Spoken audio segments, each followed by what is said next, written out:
What up, guys? Elliott's back, and we got a question today from our buddy Colton, who is just so freaking awesome that people can't stand him. He begins by letting us know that he's 17 years old. He's done extensive reading and research into meditation, Buddhism, breathing techniques, etc. He says he's an intelligent man, one of the top-ranked students in an entire class. He's a vegan. He'd like to think that he's an attractive guy. He's athletic. He plays water polo. I have lean muscles, a clear complexion, and I'm relatively tall. I'm extremely focused and goal-oriented. And even though I do have a bit of ADD, I have a deep voice. I'm extremely expansive. And when I step into the room, eyes tend to be drawn to me. But with all these characteristics, I have a problem. So Colton is extremely awesome, and we've all figured that out. He's made it very clear in the first paragraph. But the problem is that he can't seem to have any real friends. He goes on to say that, well, with regard to men, male friends, I'd like to have more, but I only seem to have one or two, and they're childhood friends that kind of stick around because we've always been friends. But when I try to develop and deepen relationships with other potential friends, it just doesn't seem to go too far, and people just sort of go away. That's my situation with dudes, and that's quite painful. But even more painful is that now that I'm 17 years old, I'm becoming a man, and I'd like to develop and deepen relationships with women, and it seems that it's not working out either. He says that he hasn't had a girlfriend, and those that he does try to develop relationship with sort of come into the fold and then quickly scatter. And he talks about girls that he's tried to talk to and develop relationship with, who then just go and have sex with other dudes, basically ignore him, they go away, and it just doesn't seem to be working out well for him.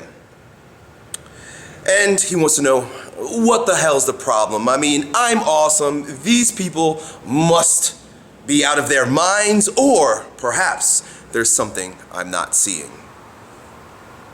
Thank you for sharing that with us, Colton. So, here's the thing. You are awesome. The problem with your awesome is that it's an awesome that has been fabricated based on the stories the world has told you about what awesome is. So it's a heady awesome. Meaning you do lots of research and reading into meditation. Research and reading, all very heady. You don't mention that you actually meditate. He researches these things. He's intelligent. He's a top-ranked student, meaning I do as I'm told because the world believes that awesome means being top-ranked student. I'm a vegan. Now, no knock against veganism, but at 17 years old, if you're listening to your body and you decide to be a vegan, I guarantee it's more of an intellectual choice than listening to your body. I'm a fan of listening to your body. He has lean muscles. The world loves lean muscles. I mean, it's on TV and magazines all the time. He's athletic and plays water polo. I mean, water polo. Those are the sexiest guys in the Olympics, right? He has clear complexion. He's relatively tall, right? He's extremely focused and goal-oriented. This is all shit that's happening in here. I mean, you're doing a fantastic job at being awesome in your head. And that's really what I want to get to here. The awesomeness is all in your head, bro. And it's evident because it's not showing up in your world. And I often say that the world is your mirror. And the people in your world are the most clear mirrors as to what's going on in your soul. And the thing is that your awesome is not grounded, and you can't keep people on their feet in front of you. Do you see?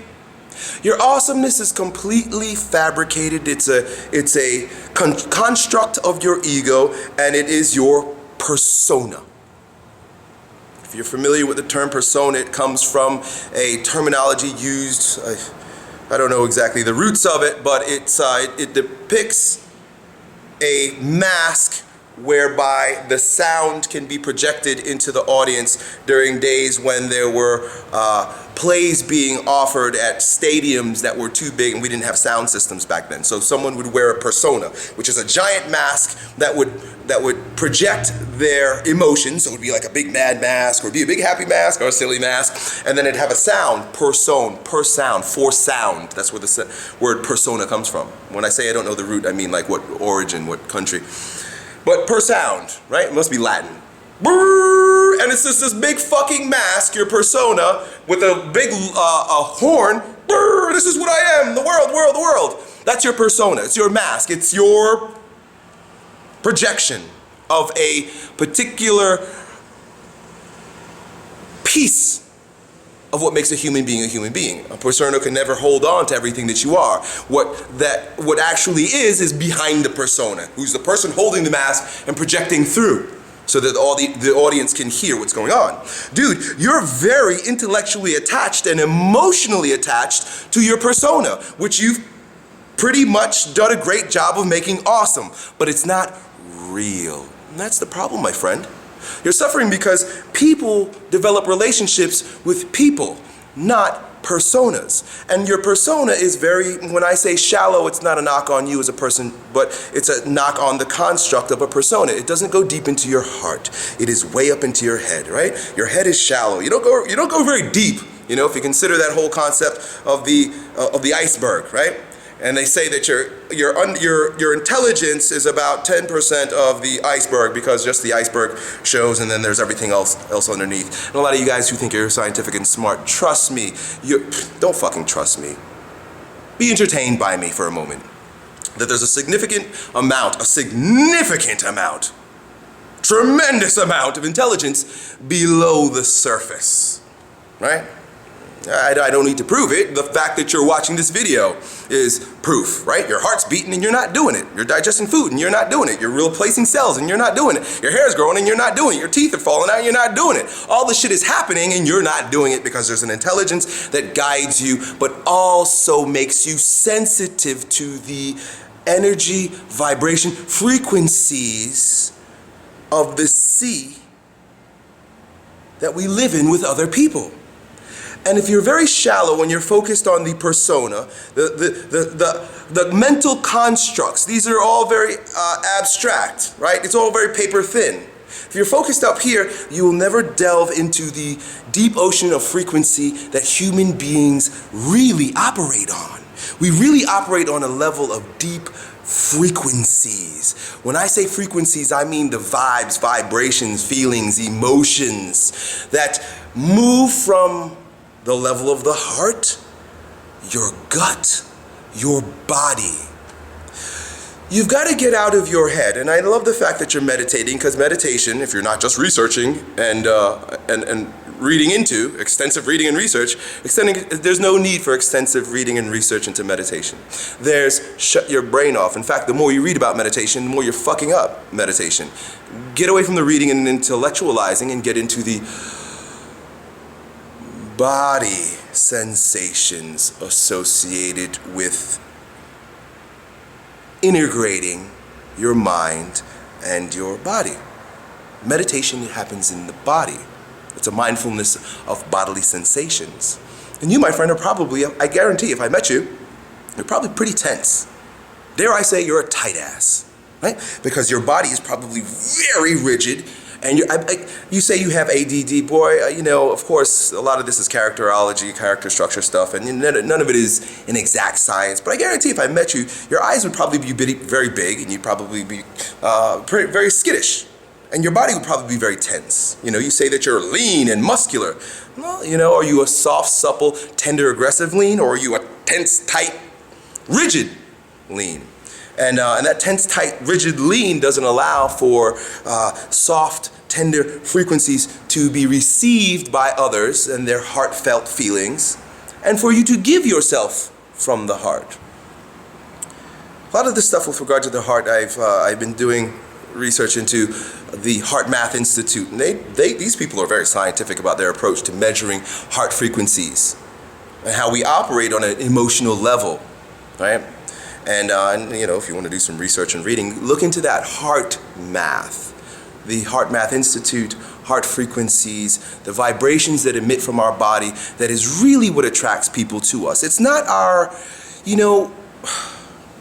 it's a shame because most of us, dare I say, a good percentage of us, are so shallow.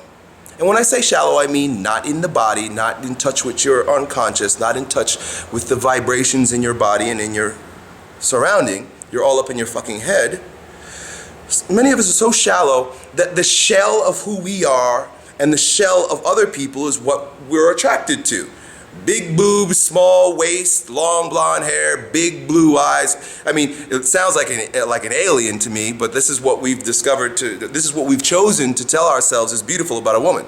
They've done some magazine articles I've seen or blog posts where if a real human woman took on the actual figure of a Barbie doll, she would look like a freaking maniac. She would look sick. She would look deformed. You wouldn't be attracted to her. Because our idea of what's attractive is very much it's an ideology. It's abstract. It's not real. It's not gritty. It's not dirty. It's not smelly. It's not sexual at all.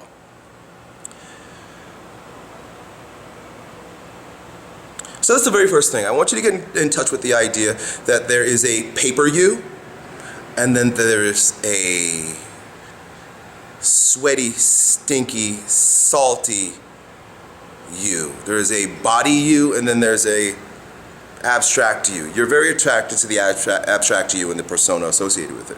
Now, my invitation is this. The barrier to you and all of us to coming into the raw realness of who we are found in our body and how that root system as it's here in earth and the vibrations associated with other people and ourselves intermingle. The biggest barrier between your head and rawness, sexuality, really all this is sexual energy, are the stories that you've been told and that you continue to tell yourself about how ugly and how guilty you should feel about the real you, right? And when I say the term ugly, I mean there's a story ugly, but there's also a very sexual ugly. There's a very raw and smelly. I mean, human beings are supposed to smell, right? We're supposed to be hairy, right? But we wash all that shit away. So there's stories told about our sexuality. There's stories that have been told to you about who you are and what you're not, and what you're allowed to be, what's acceptable, and what's praiseworthy. Get in touch with the ugly. Get in touch with the ugly you. Get in touch with the part of you that you've been denying for very long. And in fact, if you don't even know it's there, I invite you to really meditate, because you'll find it. Especially if you participate in a lot of the active meditations and bioenergetics and perhaps yoga that I often talk about in these videos. Get in touch with that nasty emotion that you've been holding back for so long and it makes your body so rigid. That is the blockage between your objective point of view, knowing yourself from an objective place, and the magnificence that's really in you, the subjective brilliance that's in you. Look at your anger. I'm imagining two things that are very, very prominent in that blockage between your ability to see yourself and who you really are. And I see anger and I see sadness. Get in touch with your anger, explore your anger, look at the roots of your anger. Who are you angry with? Most boys at 17 years old are angry with their dads. That's a big part of it.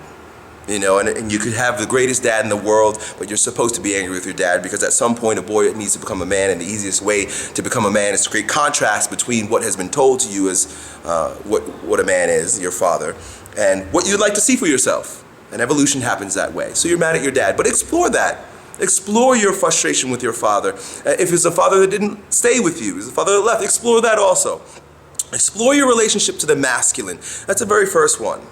And of course, that is going to, your relationship to the masculine idea, which is portrayed to you through your father, is going to show up in your relationship with men, with boys. And this is part of the reason why you probably have a hard time dealing with boys, because every time you deal with other men who would potentially be your friends, you're suiting up all of your awesome armor like you're proving yourself to your dad. If your dad left, now you got to prove yourself why you're worthy of being a man, and now you're doing it to your friends. Or if your dad was just really a tough guy, or your dad was super awesome, you have to prove yourself to be just awesome as or awesomer than your dad. And then you go to your friends, and it's like you're still playing the daddy game. Your friends, your boyfriends, not in a homosexual way. Shame that I have to apologize for that. But your boyfriends don't need you to be so fucking awesome because they don't want you to prove anything to you. to them. They want your heart. Your boyfriends want your heart too. And your girlfriends. The relationship that you have with the feminine is probably also showing up, and there's deep sadness associated with it. So you've got anger from your relationship with your father, and you've got sadness associated with the relationship with your mother. And we all do. We all have sadness associated with our mothers because our mother is our root, is our earth. And when we become unearthed through the very first heartbreak, generally, the very first form of unrooting from the mother, from the earth, is when she stops nursing us. If you were lucky enough to have a mom that nursed you with her body, because then it goes deeper. When she removes you from her bodily nourishment, there is a deep and profound sadness that strikes every child at that particular age. This has been thoroughly researched. And then usually there's a second heartbreak that's associated with a deeper pain when you realize that your mother is not your lover. Your mother is your father's lover. And this all goes on during what Freud called the Oedipal complex, where the boy realizes that he loves his mother, but his mother can't be with him because, of course, that's weird and incestuous. So anyway, my point is, friend, explore the roots of your anger, explore the roots of your sadness, realize that you're using awesomeness to cover it up. Get over the awesomeness, delve into the ugliness of the emotions that are blocking you from being your raw, true, awesome self, which is gritty, raw, nasty, smelly, and likes to give hugs. Done.